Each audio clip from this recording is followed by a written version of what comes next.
여러분 안녕하세요. 오늘 얘기는요, 액비 사용입니다. 제가 이제 나의 농업을 소개하는데 거기 보니까 댓글로서 카리마님이 오줌 액비를 사용에 대해서 좀 걱정도 하시고 사용에 대해서 문의를 하셨더라고요. 이제 걱정되는 게 뭐냐면 이제 질소 과다의 그런 걱정. 지금 어떻습니까? 작물을 초적성 재배, 촉성 재배하고 하다 보니까 이제 빨리 키우지 않습니까? 그리고 단기 재배, 초단기 재배 하다 보니까 이제 지금 아마 농업을 하시는 분들은 아마 교육에서 아니면 수많은 자료를 통해서 질소 과다라고 하는 문제를 아마 인식하고 계실 겁니다. 아까도 말씀드렸지만 촉성 재배 하다 보면 어떻습니까? 질소를 많이 쓰게 되거든요. 지금 그게 뭐냐, 보편적인 농업으로 잘했고 그렇게 키워야 농업이 제대로 된 거다, 농사를 잘 되는 거다 하는 게 기준이 되었기 때문에요. 그러다 보니까 이제 뭐 카리마님이 오줌 액비를 거론했습니다만은 지금 음식물 액비, 뭐 생선 액비, 동물성 액비,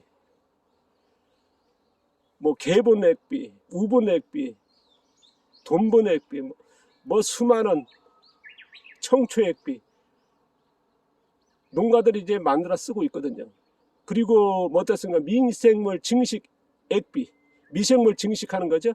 지금 시중에 우리나라의 농업에 아마 농가들이 많이 쓰고 있는 것들이 이제 미생물 증식이라는 말씀 드리지 않습니까? 미생물을 사용하는데 미생물 효과보다는 액비 효과가 더 높다는 말씀을 드렸습니다. 그런 것들이 이제 보편적으로 쓰는데요. 근데 이제 쓰는 것들이 이제 어떻게 쓰느냐, 어떤 농도로 쓰느냐, 어느 시기에 쓰느냐, 이런 거에 따라서 아마 카리마님이 걱정하시는 질소 과다의 문제, 아니면 적절하게 이제 어떻습니까?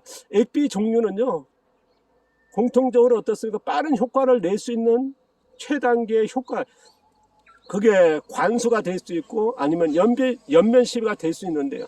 대개 액비는 아마 관수하신 분도 꽤 있습니다. 물을 하시는 분도 꽤 있고요. 과수 같은 거 뭐나 뭐 보시면 하시는 분들 계신데요. 대개 채취로 같은 경우는 연면 시비드로 대체적으로 많이 쓰실 겁니다. 아마 도시농이나 자금농 같은 소규모 같은 경우는 아마 연면 시비로 쓰실 건데, 그래서 농도 30배냐 50배냐 100배냐 200배냐 500배냐 1000배냐 그리고 사용했습니다. 우리가 이제 보통 그냥 작물 키우기 위해서 뭐 그냥 주기적으로 뿌리신 분들 계시거든요. 왜냐 그러면 초적성 재배, 촉성 재배 맞추고 초단기 재배, 단기 재배로서 이제 수확량을 높이는 방법으로 가다 보면 이제 그렇게 쓰는데요. 저는 이제 액비 사용, 오줌 액비 사용을 아주 좋은 거라 봅니다. 모든 액비 사용은 아주 뭡니까 이제 우리가 폐기되고 한 자원들이 있지 않습니까? 그 주변에 엄청나게 많다는 거. 뭐 풀이라든가 뭐 오줌이라든가 뭐 음식물이나 이런 것들은 액비를 많이 쓰는데 연면 시비를 적정하게 쓰라. 그건 뭐냐, 언제 또 쓰느냐 그러면 작물이 양분이 부족했을 때. 우리가 보통 지금 밑거름과 윗거름 사용에 대해서 굉장히 강조하고 있거든요. 왜냐하면 초적성 재배, 촉성 재배를 하고 초단기 재배, 단기 재배라고 하는, 이게 농업이 정착되다 보니까 이제 그렇게 가는데요. 저는 그래서 밑거름, 윗거름보다는 작물이 양분이 부족했을 때 대개 보름 사용하고 나서 보름 정도 있으면 효과가 나오는 게 액비 형태입니다. 질소 같은 경우는요, 보편적입니다. 그래서 평균적이라 할까요? 그래서 예측 보름 전에 이렇게 작물의 양분이 부족하다, 내가 어느 정도 키워야 되는데 안 된다 했을 때는 액비를, 농도를, 그럼 거기서 농도를 얼마나 할 거냐 하는 게 중요하거든요. 뭐 30배냐 50배냐 100배냐 500배냐 그게 중요하고요. 그리고 또 하나는 뭐냐, 사용하는 액비가, 오줌 액비 같은 경우는 어떻습니까? 순수하게 아마 사람이 배출했을 때는 뭐 미생물 오염되고 뭐 미생물이 이제 포집되지 않은 상태거든요. 그런데 배출 후부터 어떻습니까? 미생물들에 의해서 포집되거든요. 그럼 미생물들이 어떻습니까? 유익한 미생물도 있고 유해적인 미생물도 있을 겁니다. 그런 충분하게 오줌 액비 같은 경우는 저는 여름에 한 달 이상은, 뭐 이상적으로 석 달 이상은 해야겠죠. 그리고 겨울 같은 건 6개월 이상을 숙성을 시켜라 하는 게 저희 생각입니다. 그리고 사용하는 게 낫지 않나 저는 이제 그렇게 생각하고요. 그래서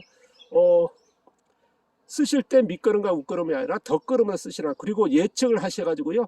양분이 부족할 때 보름 정도는 충분히 예측을 할 수 있다 봅니다. 뭐 아주 초보자라면 모르겠습니다. 양분이 좀 부족할 것 같다. 양분이 조금 추가했으면 좋겠다. 내가 목표한 생산량을 성장 속도를 맞추기 위해서 그러면 이제 보름 전에 농도를 적정하게 해서 사용하시라는 거. 그게 좀 맞지 않나 싶습니다. 과다 사용이라든가 자주 사용은 어쨌든 뭐랄까요, 질소 과잉에 농작물을 수확하는 문제가 있지 않습니까? 그래서 청색증이나 뭐 그래서 많이들 이제 질소 과다의 문제를 많이 얘기하지 않습니까? 그래서 사용은 뭐 지금 농작물들이 너무 그전 같은 경우는 이제 물의 그 질소 함유량이 적었거든요. 지금 우리가 약수라든가 지금 농업용수를 검사할 때 뭐 대장균 같은 그 균 검사와 그 다음에 질산염 검사합니다. 대개 질산염이 과잉돼 가지고 우물을 못 쓴다든가 아니면은 어떻습니까? 농업용수로도 아니면은 이제 뭡니까 약수로서 이제 금지시키는 그런 일이 발생할 정도거든요. 그래서 액비 사용은 액비는 아주 이상적이고 좋은 거다. 뭐 풀액비라든가 아니면은 이제 오줌 액비, 그 다음에 생선 액비, 동물 액비, 그 다음에 뭐 개분 액비, 우분 액비, 돈분 액비, 뭐 수많은지 않습니까? 아주 사용한 환경적으로도 그렇고 이상적인 어떻든 작물에 내가 목표한 생산량이 있을까 합니까? 그리고 어떻습니까? 저 같은 경우는 이제 땅심 100%니까 사용 안 합니다만은 저도 액비를 받아 놓습니다. 오줌 액비 저쪽에 보면 통들이 영상 보일 때마다 보이지 않습니까? 잔뜩 받아 놔 있거든. 왜냐 그러면 내가 생산 목표 어느 정도 성장이 돼야 되는데 안 됐을 때는 써야 됩니다.